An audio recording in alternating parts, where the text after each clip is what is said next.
माननीय शरद पवार साहेबांच्या नेतृत्वाखालचा राष्ट्रवादी काँग्रेस पक्ष हा मूळ काँग्रेस पक्ष, राष्ट्रवादी काँग्रेस पक्ष आणि त्याचे प्रदेशाध्यक्ष शशिकांत शिंदे आहेत. बाकी मग शिंदे गट, अजित पवार गट हे अजित पवारांचे आपलं अमित शहांचे पक्ष आहेत. आता त्यांच्या पक्षामधल्या काय कुरबुरी आहेत, कोण कोणाला आव्हान देत आहे, त्याच्यावर शिवसेनेच्या नेत्यानं का बोलावं. नक्कीच शरद पवार साहेबांचा पक्ष हा महाविकास आघाडीतला पक्ष आहे. शरद पवार साहेब हे महाविकास आघाडीचे आमचे अत्यंत महत्त्वाचे नेते आहेत. त्याच्यामुळे त्यांच्या पक्षातल्या घडामोडींवर आमचं लक्ष असणं हे साहजिकच आहे. काही दिवसापूर्वी माझं सुप्रियाताई सुळे यांच्याशी बोलणं झालं. त्यांनी इतकंच सांगितलं की जे काही प्रसिद्ध होत आहे, जे काही येतं, या सगळ्या अफवा आहेत. या सर्व अफवा आहेत. अर्थात सगळेच पक्ष यावेळेला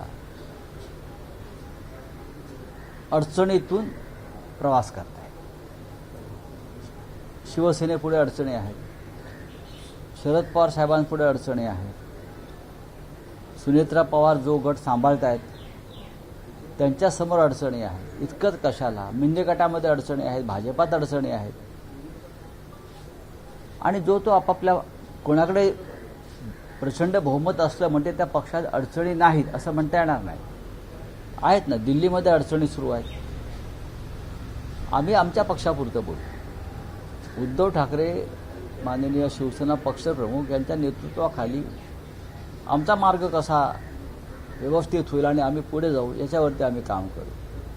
आणि माननीय शरद पवार साहेब हे महाविकास आघाडीतले महत्त्वाचे नेते आहेत आणि त्यांच्या पक्षातल्या अडचणी दूर करायला ते समर्थ आहेत, एवढंच मी सांगतो. अडचणी या निर्माण केल्या जात आहेत बाह्य शक्तींकडून. जसं पूर्वी भारतामध्ये काही घडलं की परकीय हात आहे असं म्हटलं जायचं, तसं या प्रत्येक अडचणीमागे विरोधी पक्षातल्या एक बाह्य शक्ती आहे. ती बाह्य शक्ती म्हणजे मोदी शहांची.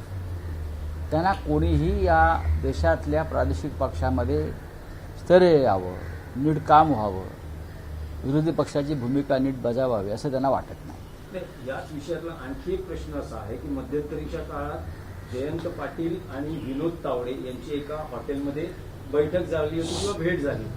त्यानंतर असं कळतं आहे की आता जयंत पाटील यांच्याकडे त्यांच्या पक्षातल्या आमदारांनी काही त्यांची कैफियत असेल, उदाहरणार्थ निधी असेल, सत्ता असेल, या संदर्भातली आपली मतं मांडली आहेत आणि जयंत पाटील हे शरद पवारांकडे आमदारांची भूमिका मांडली. जयंतराव पाटील हे शाहू फुले आंबेडकर यांच्या विचाराच्या भूमिकेत काम करणारे नेते आहेत. त्यांच्यावर यशवंतराव चव्हाणांच्या विचारांचाही पगडा आहे. ते ज्या भागातून येतात तो एक क्रांतिकारकांचा आणि स्वातंत्र्य चळवळीतला मोठा भाग आहे आणि जयंतराव त्याच पुष्टीत तयार झालेले आहेत. जातीय आणि धार्मिक धर्मांध शक्तींच्या बरोबर जयंतराव जातील असं त्यांच्या शत्रूंनाही वाटणार नाही. आणि जयंतराव पाटलांकडे जी क्षमता आहे कामाची, ते आता जे कोणी आहेत विधिमंडळात त्यांच्यापेक्षा खूप उच्च क्षमता. त्याच्यामुळे हे कुठल्या एखाद्या गटात वगैरे सामील होऊन ते काय वेगळा विचार करतील. आणि आता आर पाटलांचे चिरंजीव आहेत, स्वतः रोहित पवार आहेत. त्यानंतर असे अनेक आमदार, 10 जरी संख्या 10 असेल तरी त्यांच्यातले बहुसंख्य आमदार हे याच विचाराचे आहेत, शाहू फुले आंबेडकर पुरोगामी विचाराचे. आणखी एक विषय असा होता की लाडक्या बहिणी जवळपास 92 लाख महिलांची नावं वगळली गेली. जवळपास आकडा 14,000 कोटीचा सांगितला जातोय, 3,500 कोटींचा सांगितला जातोय. म्हणजे कोट्यवधी रुपये ज्या पद्धतीने 14,000 कोटी रुपये या स्कीममध्ये लाडक्या बहिणींना वितरित करण्यात आल्याचे आकडे प्रसिद्ध झाले.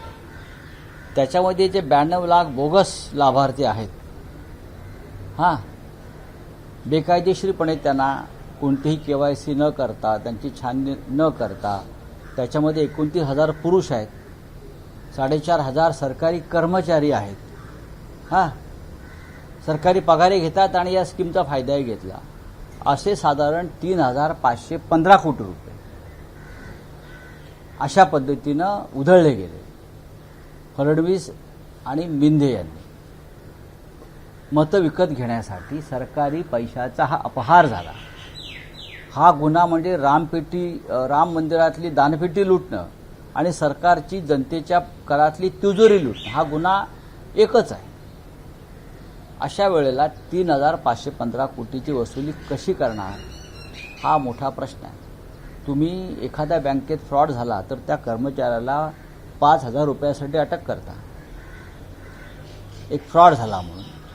विजय मल्ल्या, नीरव मोदी, ललित मोदी, मेहुल चोक्सी हे का पळून गेले? त्यांनी बँकेच्या पैशाचा अपहार केला असं त्यांच्यावर ठपका आहे, म्हणून त्यांच्यावर रेड कॉर्नर नोटीस, ईडी सीबीआयच्या नोटिसेस आहेत, त्यांची संपत्ती जप्त केली. 3,515 कोटी रुपये सरकारी तिजोरीतून बेकायदेशीरपणे मतं विकत घेण्यासाठी वापरले हा तर या शतकातला सगळ्यात मोठा अपहार आहे ना. मग हे पैसे वसूल कसे करणार तुम्ही? तुम्ही आता 92 लाख लोक वगळले म्हणून तुम्हाला इथे गप्प बसता येणार नाही. या 92 लाख लोकांना ज्यांच्या सहीनं पैसे मिळाले, ज्यांच्या आदेशानं मिळालं, ते तेव्हाचं एकनाथ शिंदे कॅबिनेट, या संपूर्ण कॅबिनेटवर सरकारी पैशाचा अपहाराचा गुन्हा दाखल व्हायला पाहिजे आणि संपूर्ण कॅबिनेट, तेव्हाचे मुख्य सचिव, अर्थसचिव, महिला व बालकल्याण सचिव ह्यांची व्यक्तिगत संपत्ती जप्त करून ही वसुली पैशांची व्हायला हवी असं आमचं मत आहे. हा पैसा पचवू देता कामा नये. याला परदेशी भाषेमध्ये गुन्हा स्टेट कॅप्चरचा आहे. राज्य विकत घेणं गैरमार्गानं हा स्टेट कॅप्चरचा गुन्हा आहे. अशा प्रकारचे गुन्हे रशियात झालेले आहेत, अशा प्रकारचे गुन्हे साऊथ आफ्रिकेला झालेले आहेत आणि अशा प्रकारचा गुन्हा इदी अमीन युगांडा तिथे स्टेट कॅप्चरचे गुन्हे आहेत. राज्य बेकायदेशीर मार्गाने विकत घ्यायचे. तर त्याच्यामुळे ह्याच्यावरती कारवाई होणं गरजेचं आहे. आम्ही स्वतः माझ्याकडून आम्ही सरकारला एक कायदेशीर नोटीस पाठवतो आहोत सध्या, आणि वेळ पडली तर आम्ही हायकोर्टात जाऊ सध्या आणि पुढेही जाऊ. पण लवकरच आमच्याकडून एक नोटीस, आधी नोटीस पाठवावी लागते ना, खुलासा सरकारकडून घ्यावा लागेल. आम्ही मुख्यमंत्र्यांना आणि मुख्य सचिवांना एक कायदेशीर नोटीस पाठवायचं काम चालू आहे. कारण हा गुन्हा फार रेअर इन रेअर, अनन्यसाधारण, कायदेशीर भाषेत रेअर इन रेअर असा हा गुन्हा आहे. 92 लाख लोकांना तुम्ही मतं विकत घेण्यासाठी सरकारी तिजोरीचा वापर करता, 1500 देता आणि 3,515 कोटीचा अपहार केला जातो सरकारी तिजोरीचा. तुमच्या बापाचे पैसे आहेत का रे? बापाचे पैसे. शेतकऱ्यांची कर्जमाफी नाही, विद्यार्थ्यांसाठी योजना नाही, आश्रमशाळांचा निधी मिळत नाहीये, अशा अनेक आहेत. दिव्यांगांना अजून त्यांचा भत्ता मिळत नाहीये, दिव्यांगांचे पैसे अडकलेले आहेत. काय करतायत तुम्ही लोक? आणि 3,515 कोटी रुपये मतं विकत घ्यायला तुम्ही सरकारी तिजोरी लुटता, ही अत्यंत गंभीर गोष्ट आहे. कोणीही गप्प बसलं तरी मी गप्प बसणार नाही. पण राऊत साहेब, राम मंदिर दानपेटी अपहार प्रकरणात जेव्हा शिवसेना उद्धव बाळासाहेब ठाकरे पक्ष उद्धव ठाकरेंच्या नेतृत्वाखाली आंदोलनाची घोषणा करतो आणि दुसरा टप्पाही जाहीर होतोय, तर असं असताना जर हा महिलांच्या बाबतीत किंवा ही स्कीम लाडकी बहीण यात जर मोठा घोटाळा झाला असेल तर विरोधी पक्ष एकत्रितपणे काही आंदोलनाची घोषणा बघा, करणार हा आहे का? विषय आता हळूहळू बाहेर येतो. याच्या आधी याच्यावर चर्चा झालेल्या आहेत.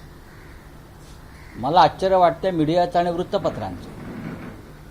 इंडियन एक्सप्रेसनी ही बातमी छापली आहे, पण त्याच्या मराठी भावंडानं छापली नाही. असं हे दबाव मीडियावरती येतात, या प्रकारच्या बातम्या छापल्या जाऊ नयेत. काय चाललं आहे या देशामध्ये? जे म्हणतो ना स्टेट कॅप्चर, हा स्टेट कॅप्चरचा प्रकार आहे. तुम्ही स्टेट कॅप्चर या शब्दाचा, वाक्याचा माझा अभ्यास करू शकता. राज्य विकत घेणं गैरमार्गानं, राज्य विकत घेण्याचा प्रकार आहे. त्यासाठी मग आधी न्यायालय, संविधानिक संस्था याचा ताबा मिळवायचा, मग सर्व निविदा, सर्व संस्था आपल्या ताब्यात घ्यायच्या, सरकारची तिजोरी ताब्यात घ्यायची आणि त्या तिजोरीतून एक राज्य विकत घ्यायचं. महाराष्ट्रात ते झालेलं आहे. चला, रावसाहेब, तुमच्या रामरक्षा आंदोलनाला भाजपकडनं महायज्ञानं उत्तर प्रत्युत्तर दिलं जातं. हे काय प्रत्युत्तर द्यायचा कार्यक्रम आहे का? याचा अर्थ ते राम मंदिर लुटीचं समर्थन करतायत. याचा अर्थ असा आहे, जर आमच्या आंदोलनाला ते काय प्रत्युत्तर देतात. आम्ही कोणाला उत्तर द्यायला नाही आहोत. आम्ही रामाची भक्ती दाखवत आहोत की राम मंदिराची दानपेटी किंवा राम मंदिराच्या देणग्या जवळजवळ 12,000 कोटीचा जो अपहार आहे, 550 कोटीच्या देणग्या तर दानपेटीच लुटलेली आहे. त्याच्यावरती आम्ही बोलतो आहोत आणि त्याला प्रत्युत्तर काय देणार? होय आम्ही लुटल्या दानपेट्या म्हणून आम्ही महायज्ञ करतोय, आम्हाला जास्तीत जास्त लूट करता यावी म्हणून. काय मूर्ख लोक आहेत हिंदुत्वाच्या नावानं, भंपक लोक आहेत ते. खरं म्हणजे सरसंघचालक मोहनराव भागवत यांनी या लोकांचं बौद्धिक घेतलं पाहिजे. आम्ही नागपूरला चाललोय, आम्ही त्यांना विनंती करू, हे जे कोणी करतायत काय महायज्ञ वगैरे आमच्या विरोधामध्ये, याचा अर्थ तुम्ही अयोध्येतल्या लुटीचं समर्थन करताय भाई. पण राऊतसाहेब, भाजपवाले म्हणतात की हे रामरक्षा नाही तर उद्धव ठाकरेंचं पक्षाची रक्षा काही असं आंदोलन आहे. असेल, पण आम्ही लढतोय ना दानपेटी लुटीच्या विरोधात. उत्तर द्या ना, लूट झाली आहे का नाही. आता ही मूर्ख असे आहेत. काल राष्ट्रीय स्वयंसेवक संघानं या चोरी आणि लुटीविरुद्ध स्वतः खंत आणि खेद व्यक्त केलाय. ही लूट समाजाला कलंकित करणार आहे असं म्हटलेलं आहे आणि तुम्ही याचं समर्थन करतायत. आमचं सोडून द्या हो. स्वतः सरसंघ चालक, स्वतः दत्तात्रय होसबोले, स्वतः नृपेंद्र मिश्रा ट्रस्टचे अध्यक्ष यांनी म्हणालंय हा कलंक आहे. अशा प्रकारची राम मंदिराच्या दानपेटीतली चोरी हा कलंक आहे असं RSS म्हणताय. या मूर्खांना माहीतच नाही अजून. हे नालायक लोक आहेत, दळभद्रे लोक आहेत, त्यांना माहीतच नाही की संघ परिवाराची भावना या संदर्भात काय आहे. कारण हे बनावट संघवाले आहेत, हे बनावट हिंदुत्ववादी आहेत ना. यांना काय कळत आहे? हे यांना फक्त लव जेहाद, अमुक जेहाद, तमुक जेहाद, आमिर खानच्या काय सिनेमावर बहिष्काराचा जेहाद टाका ना जाहीर. Brand ambassador. अरे मग असं आहे की सरकारने कॅबिनेटमध्ये ठराव मंजूर करावा. हिंमत आहे कॅबिनेटमध्ये? तुम्ही इतर ठराव करता ना हिंदुत्वाचे, आम्ही हिंदुत्व अमुक करणार नाही, तमुक करणार नाही. जर एक मंत्री असं म्हणतो आहे याचा अर्थ सरकारची भूमिका आहे.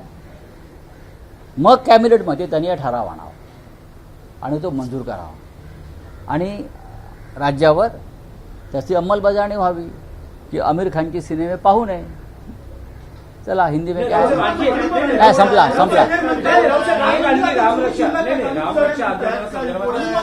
की ज्या मंदिरात हे आंदोलन घेतलं जाणार आहे किंवा रामरक्षा जाणार आहे त्या मंदिराने आपल्याशी काही संपर्क साधून काही भूमिका मांडली आहे का? कारण त्यांचं असं म्हणणं की इथे कोणतेही राजकीय आंदोलन आतापर्यंत बरोबर आहे झालेलं नाही. त्यांचं म्हणणं बरोबर आहे. कोणत्याही मंदिरामध्ये राजकीय आंदोलन होऊ नये, ते धार्मिक क्षेत्र हे आम्हाला पूर्णपणे मान्य आहे.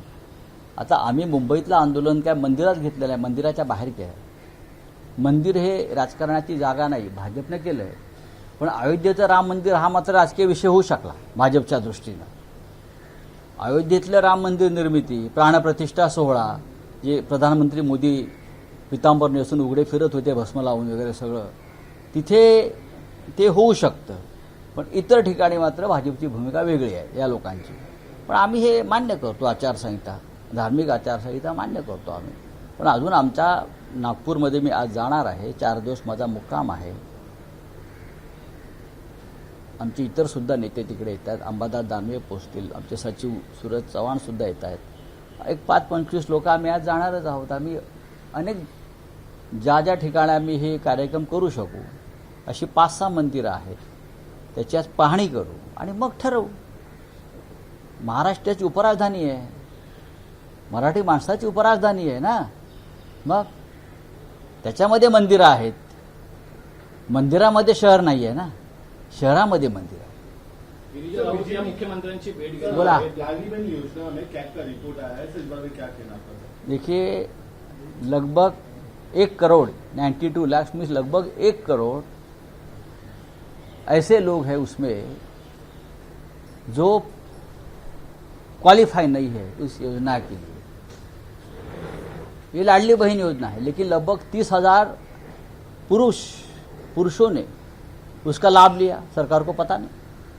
सरकारी कर्मचारी है उसमें, गवर्नमेंट सर्वेंट है उसमें, हजारों की संख्या में, उनको भी पैसा दिया.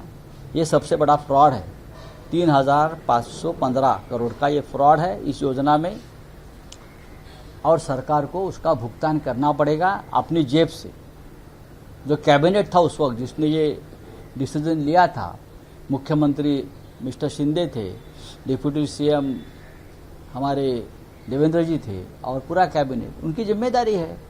उनकी व्यक्तिगत जो संपत्ति है वो कुर्क करके वो पूरा भुगतान करना चाहिए, नहीं तो हम लोग उनको आज एक लीगल नोटिस भेज रहे हैं सरकार को और हम कोर्ट में जाएंगे।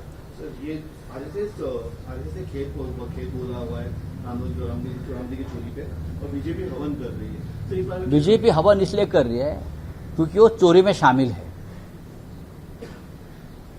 वो चोरी में शामिल है राम मंदिर के, उनका जो परिवार है पूरा राम मंदिर में बैठा है अयोध्या में, वो पूरे चोरों के सरदार है ये लोग।